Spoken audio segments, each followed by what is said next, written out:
Graça e paz, irmãos, Cristo Jesus. Nessa noite, ministração bíblica sobre o tema No Fundo do Poço. E nos idos de 2012, ou seja, 9 anos atrás, nós ministramos o mesmo texto, com o mesmo tema. E ainda bebi, porque nós pregadores pudemos fazer uso disso, de alguns pontos daquela mensagem de lá de 2012. E nessa noite, quero dizer a você que é uma palavra que todos nós precisamos num momento como esse que nós estamos passando. Talvez não seja o seu caso especificamente agora, em estar no fundo do poço, e esse poço nós vamos ver como ele se apresenta, mas já passou, você já enfrentou, e quem não enfrentou ainda vai enfrentar. Mas eu quero orar ainda com você, porque é impressionante, o texto é conhecido, os pontos que nós destacaremos na mensagem estão aqui no meu coração, mas cada vez que eu venho aqui, há uma inquietação de poder chegar até o seu coração, de poder transmitir com fidelidade aquilo que Deus primeiro coloca na gente, no coração do pregador. E há uma apreensão natural, por mais que esse lugar para mim aqui é muito já familiar, mas cada vez que a gente vem até aqui à frente, é diferente. Parece-me a primeira vez. Mas se eu conseguir, pela misericórdia e graça de Deus, chegar até o seu coração, não apenas a mente, então nós alcançaremos o objetivo. Por isso, eu quero orar mais com você agora. E quero pedir a você que peça a Deus, através do seu Espírito Santo, para falar ao seu coração através dessa mensagem, em algum aspecto dela, se não no todo. Vamos ter esse momento de oração agora? Faça isso.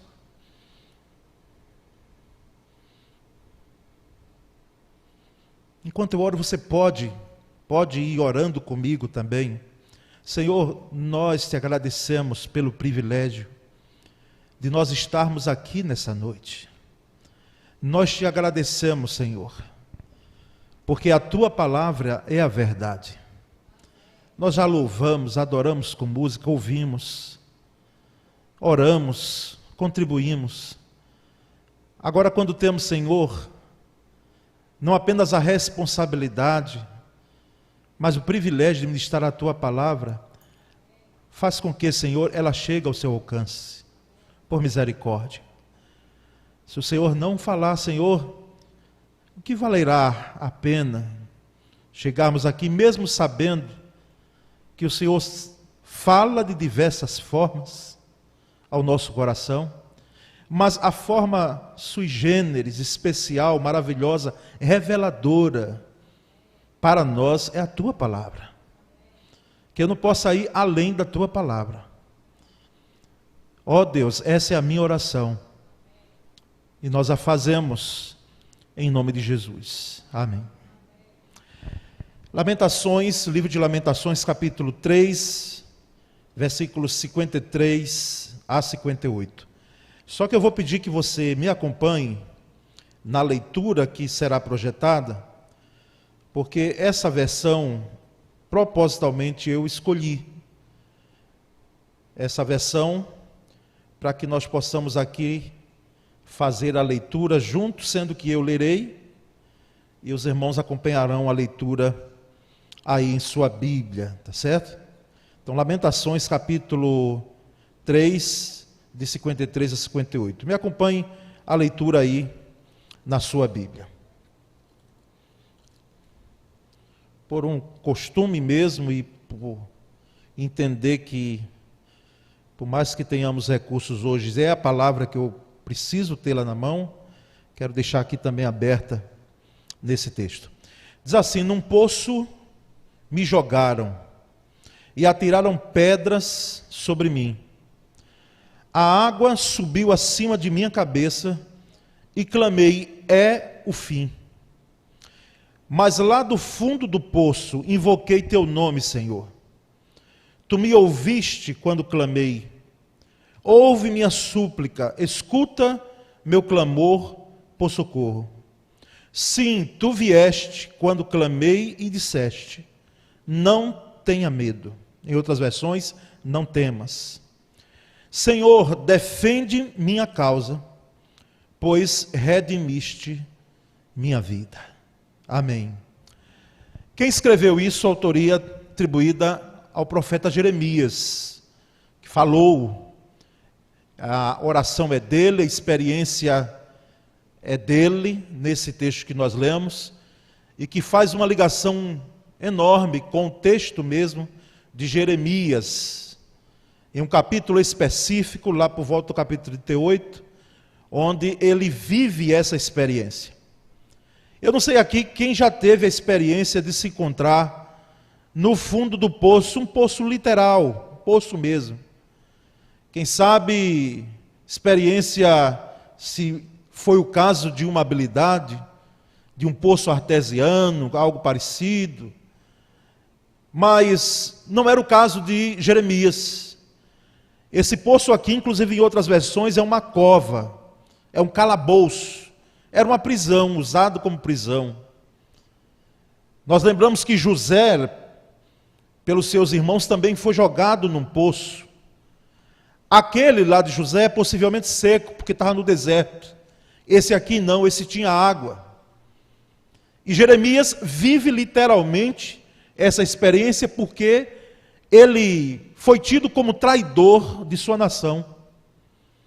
Ele anunciava de que haveria um povo que invadiria de fato Judá, reino do sul, e que não tinha nada que se pudesse ser feito, porque isso era propósito de Deus, para que esse invasor, povos babilônicos, chegassem ali e pudessem sitiar a cidade e poder fazer cativo o povo de Judá, o reino do sul.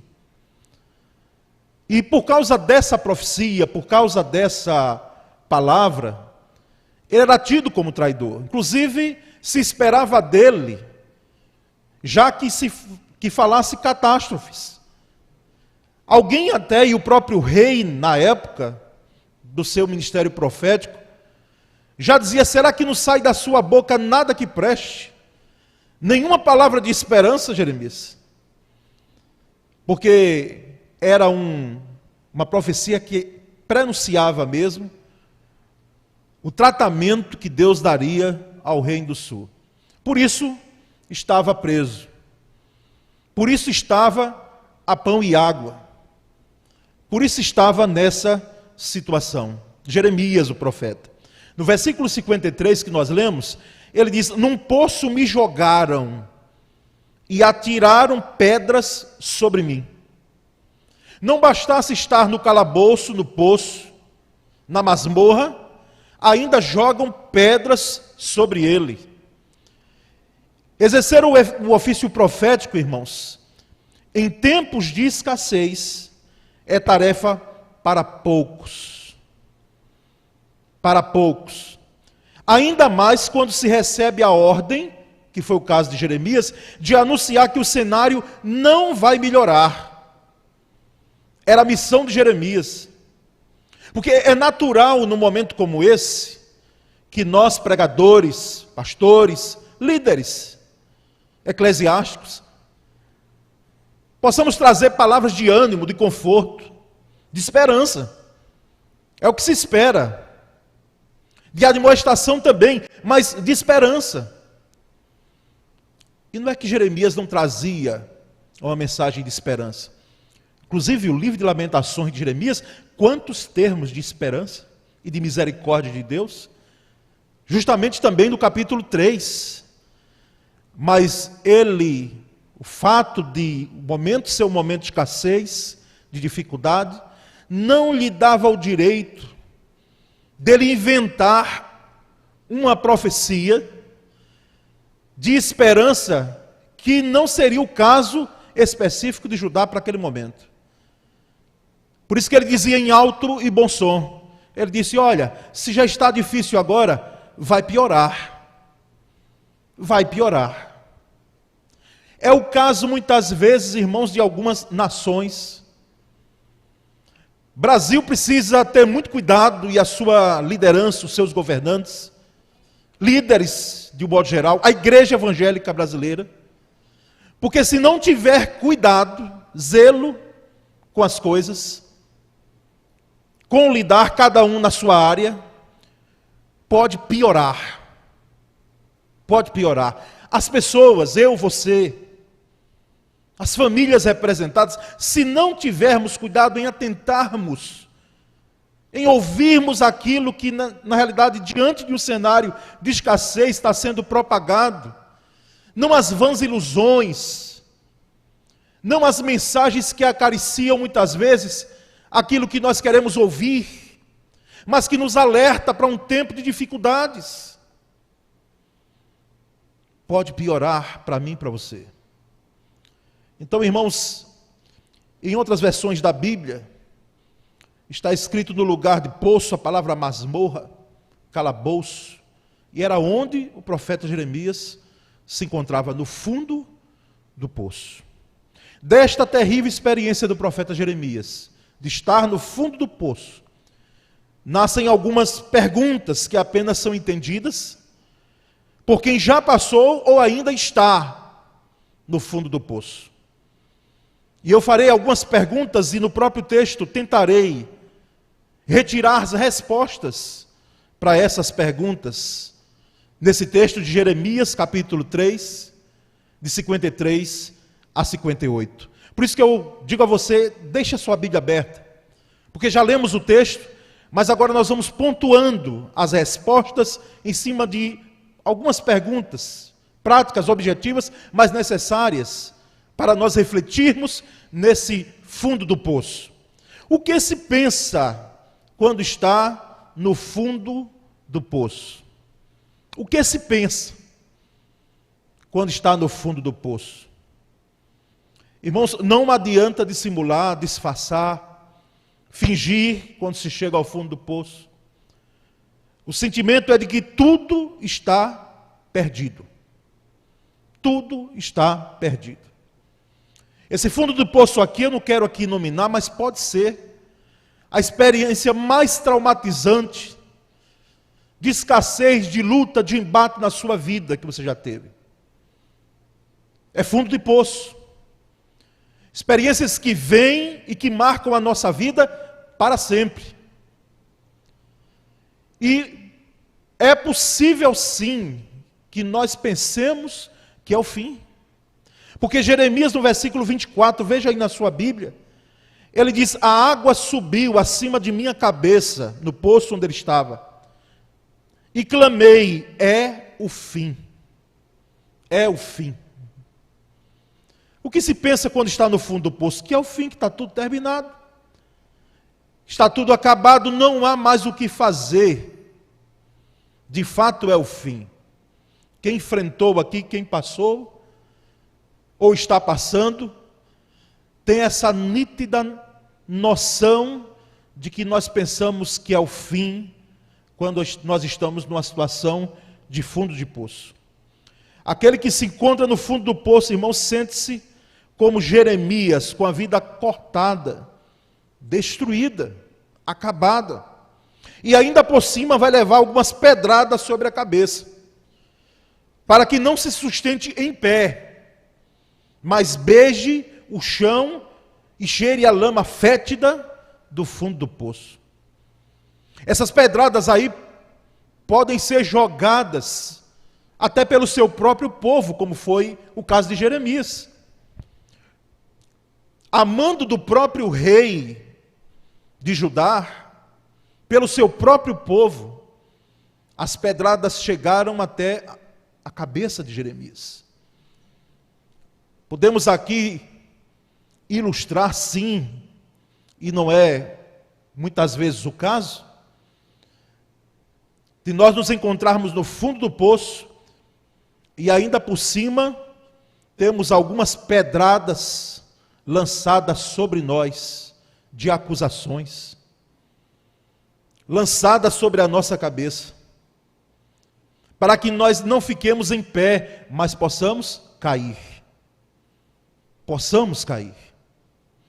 Não se espera, irmãos, essa atitude de quem entende as coisas de Deus, mas nós precisamos estar muito atentos, porque nós podemos incorrer em erro de em algum momento nós vermos, presenciarmos alguém já no fundo do poço, e em vez de lançarmos uma mão para tirá-lo de lá, ou uma corda para tirá-lo de lá, possamos incorrer em erros, ou em erro de lançarmos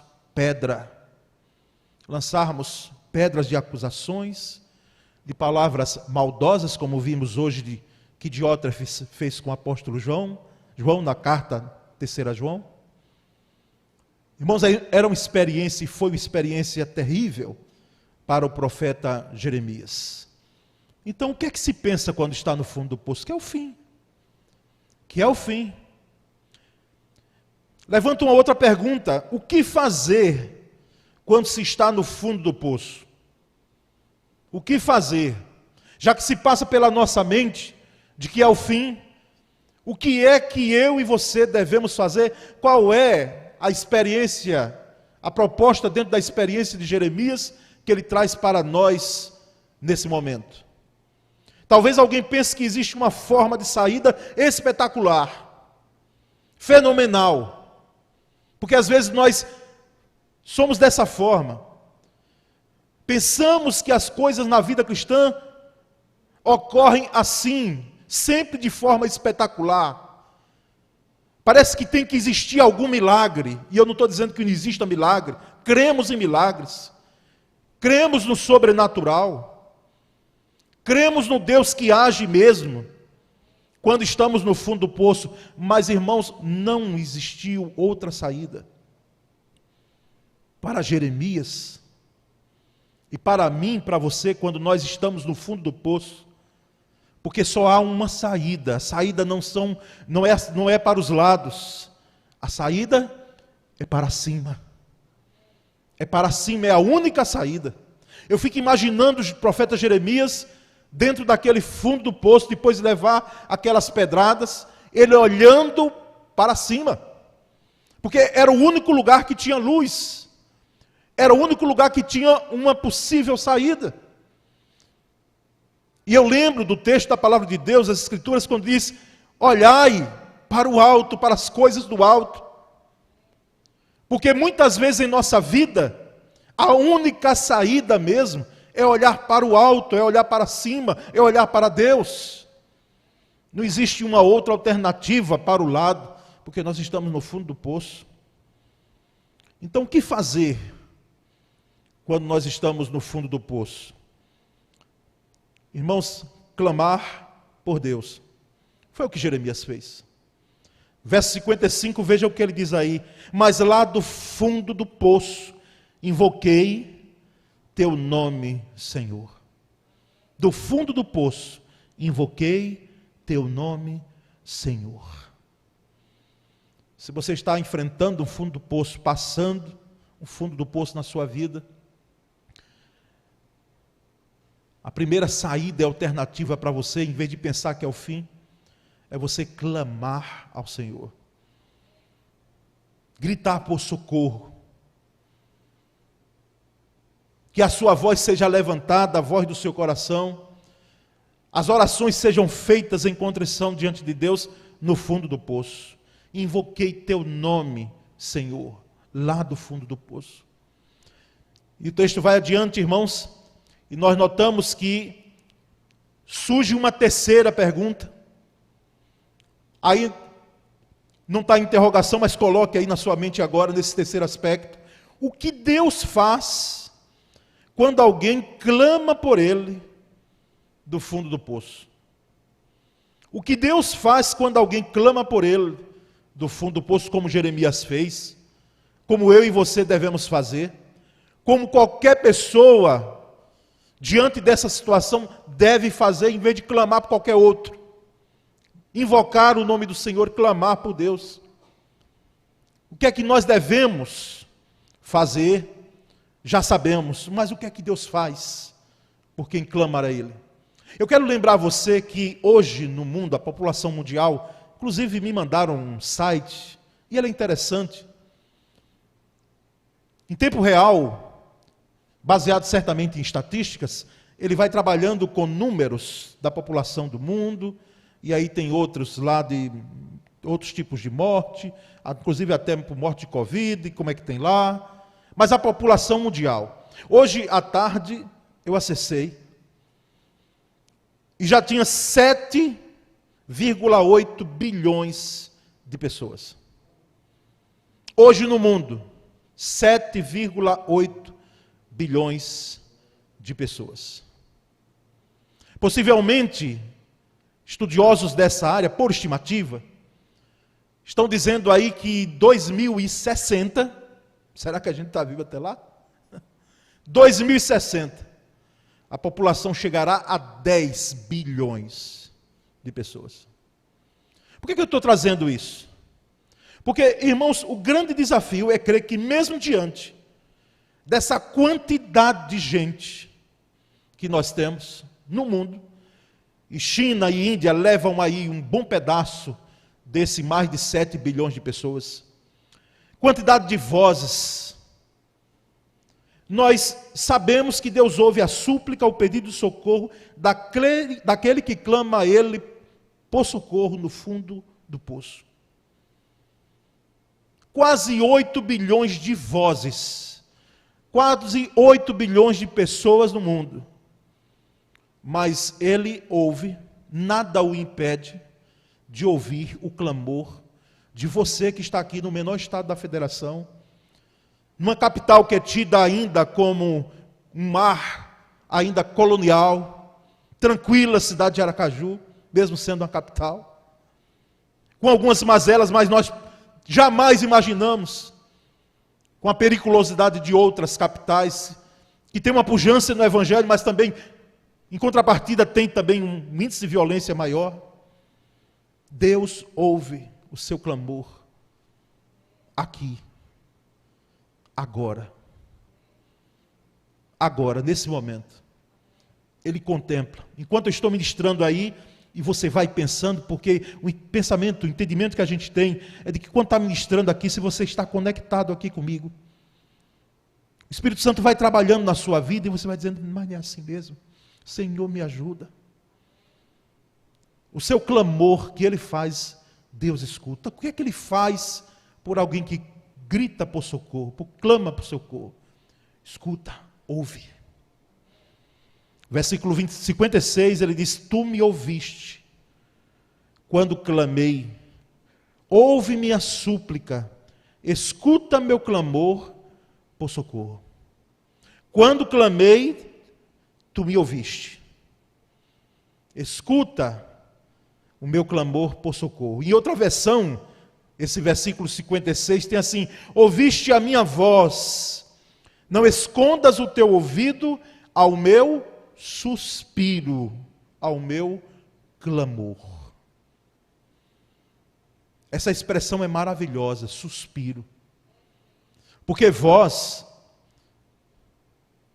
ela se torna muito mais audível a nós. Mas suspiro, irmãos, só se ouve quando está perto. E não é assim que Deus muitas vezes faz, por misericórdia e graça, comigo e com você. Quando estamos no fundo do poço, Ele não está longe, Ele está perto, escuta o suspiro da sua oração, porque muitas vezes nem falar você pode, só sai suspiro, só sai o suspiro. Não escondas o teu ouvido ao meu suspiro, ao meu clamor. É um Deus que ouve o seu suspiro porque está perto. Porque está perto. Porque chega, porque se apresenta. Isso mesmo, irmãos, o profeta Jeremias usou mais que poesia ou figura de linguagem. Nesses versos que nós temos aí, de 53 a 58. Parece poesia só, mas não é. Isso aí é teologia maravilhosa, bíblica, para mim e para você. Ele esboçou a mais pura teologia do Deus que é transcendente, mas também é imanente. Ou seja, é um Deus que está longe, mas está perto também. Por isso que Deus é Deus de longe e Deus de perto. Está no que nós chamamos de céu, mas está conosco aqui neste lugar, Por isso que é transcendente, mas é imanente.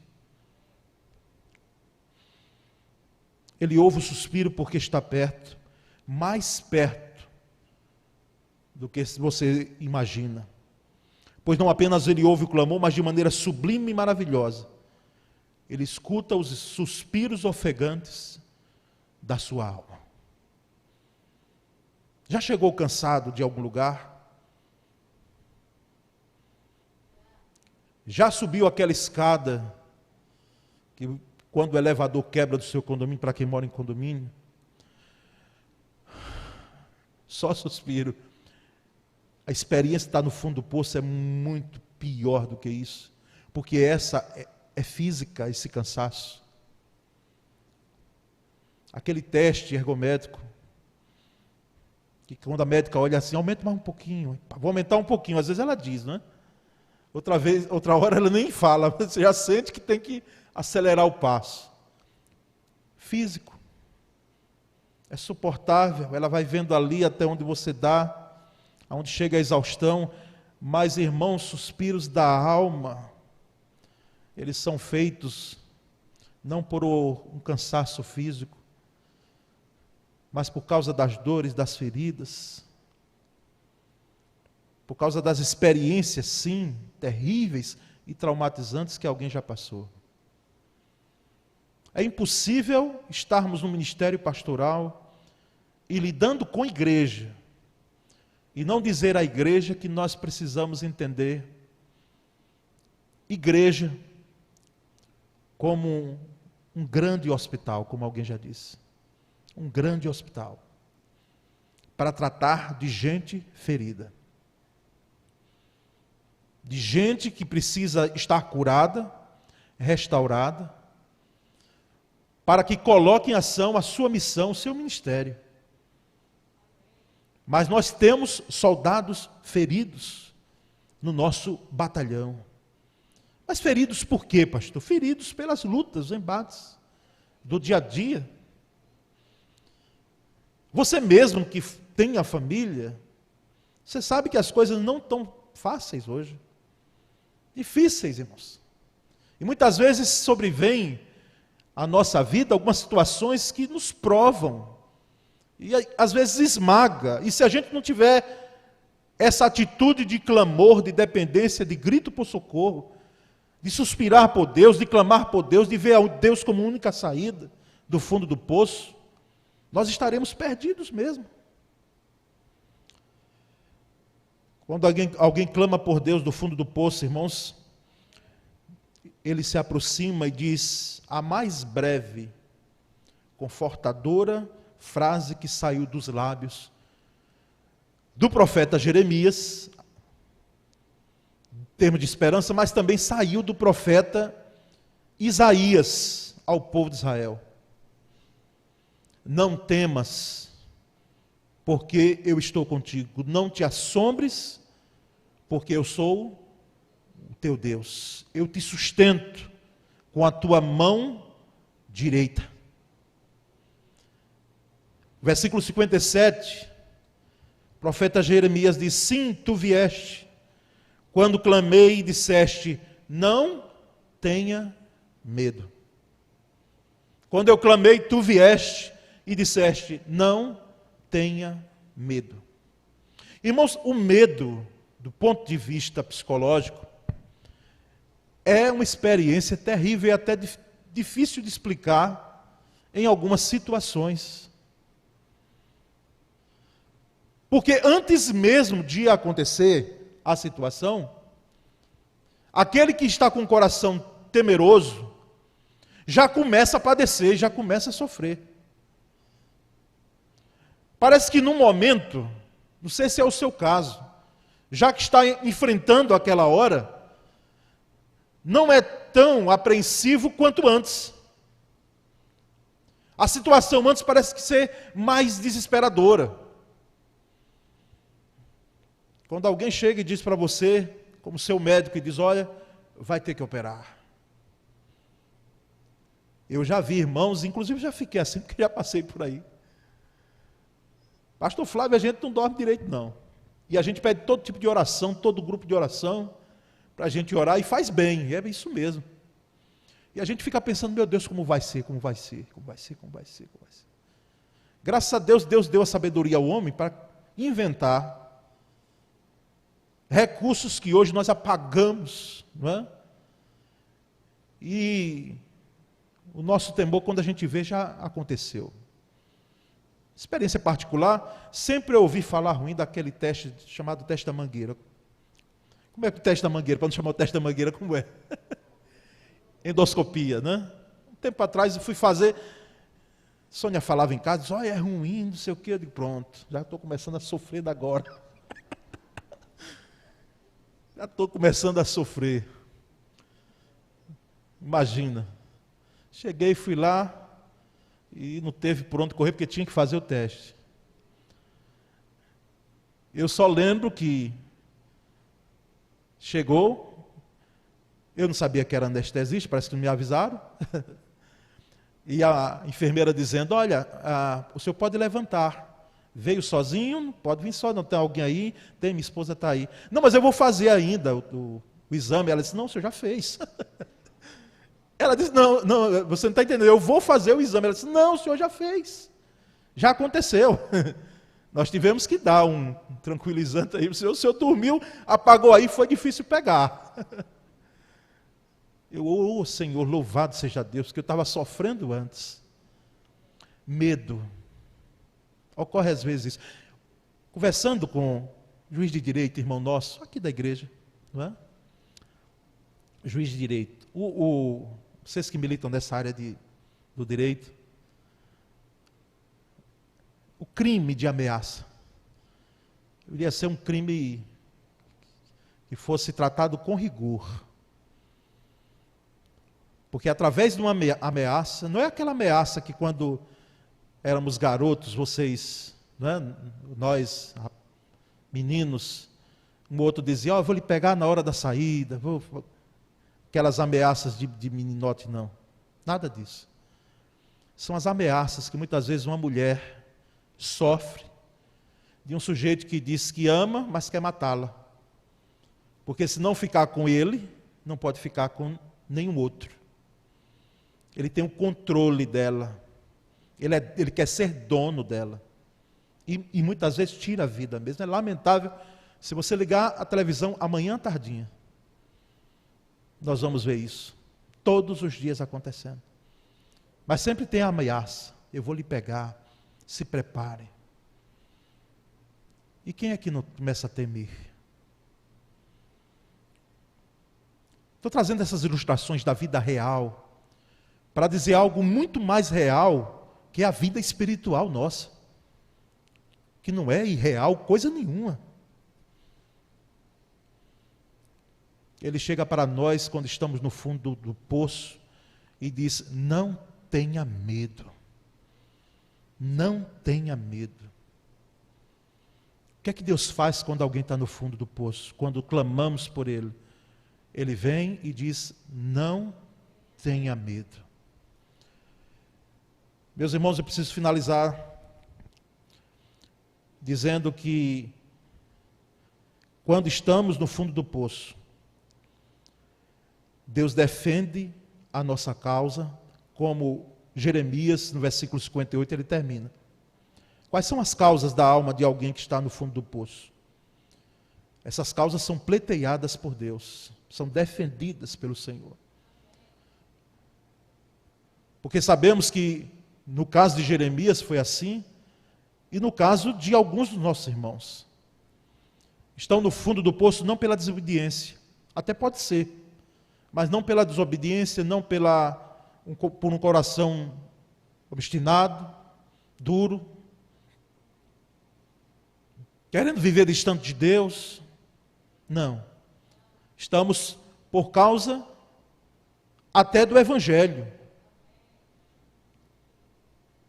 Deus defende a nossa causa. Versículo 58, ele diz no finalzinho: Senhor, defende minha causa. Em outra versão, pleiteia a minha causa, defende a minha causa. É o maior advogado e melhor que nós temos. Quando algumas pessoas injustamente lhe acusarem, você clame ao Senhor para que Ele defenda a sua causa. Não apenas defenda, mas defenda a sua causa por amor dEle e misericórdia dEle. Para que o louvor seja dado a Ele. A glória seja dEle. Ele defende a nossa causa. É possível que alguém esteja aqui no fundo do poço, esteja sofrendo acusações outras, mas a palavra, dentro da experiência de Jeremias, é que o Senhor defende a nossa causa. Às vezes até dá vontade de fazer algumas coisas. Eu já fui procurado por gente dizendo: pastor, o que é que eu faço agora? Porque na minha mente vem para fazer isso. Eu digo: olha, meu irmão, minha irmã, é um direito seu ir por esse caminho. Que não é o caminho da vingança pessoal, porque em nossa sociedade nós temos os caminhos para se resolver essas questões. Agora existe também o outro lado. Existe um outro caminho, que é o caminho da irmã ou do irmão deixar com Deus para que defenda e pleiteie a sua causa. Eu sei que o que eu estou dizendo aqui, existem situações que não quero aqui incentivar os irmãos a não buscarem os seus direitos, ao contrário. Mas que existem situações em nossa vida que a melhor saída, ou talvez a única saída, seja olhar para cima mesmo. Seja olhar para o Senhor e dizer: Senhor, essa causa é tua aqui, não vou perder tempo com esse negócio não. Não vou gastar aqui as minhas preocupações com isso. Eu vou deixar com o Senhor. Defenda a minha causa, Senhor. Pleiteia a minha causa. Que essa palavra nessa noite, ela alcance alguém que está no fundo do poço. Que ela alcance alguém que você conheça, que está no fundo do poço, que você possa ser instrumento nas mãos de Deus para ajudá-la a erguer, a tirar de lá. Coloque uma corda, que é o seu braço, a sua vida, a sua instrumentalidade, para que tire, arranque de lá. Nós entendemos, irmãos, que hoje essa palavra está voltada justamente dentro desse contexto de desesperança, mas é um contexto de saída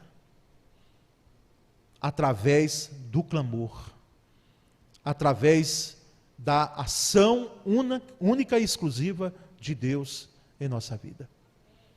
Que Ele, pois, nos abençoe, que Ele, pois, nos dê força e entendimento para podermos proceder bem quando estivermos enfrentando situações no fundo do poço.